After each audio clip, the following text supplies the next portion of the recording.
you the thoughtful? What makes you tick? So that question to me is very important to joy, and then creating space for it. Mm. Oh no, as opposed to falling into the rat race mindset where everything is about having to get it done quick. I was working on the proposal for the book this morning, and I got a whole bunch of feedback from a publicist I'm working with. And part of my mind wants to almost AI it through and get it done. There's no joy in that. Mm. Maybe the little dopamine hit I get when it's done, but it's not joyful.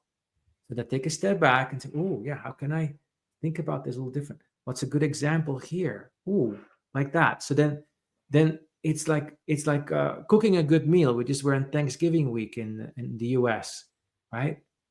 The turkey or the gravy or the greens taste very different if you just get it done versus, ooh, maybe it needs a little bit more seasoning. I don't think it's quite done yet.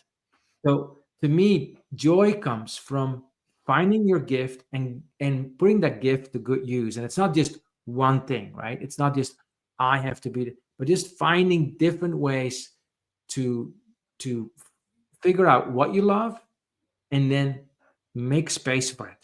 Make space for it. And then as it goes, because our mind is so conditioned to say, is it done yet? Most people's Thanksgiving time, for those of us who are cooking, is not spent eating. It's spent cooking.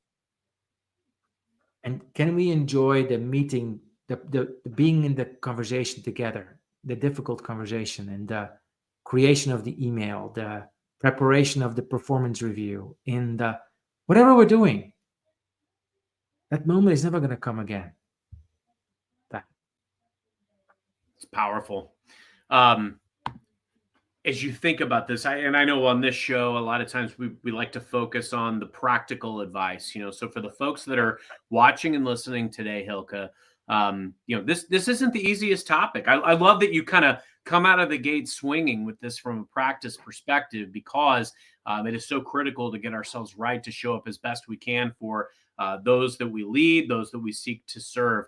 What advice would you give to somebody who struggles particularly with self-appreciation?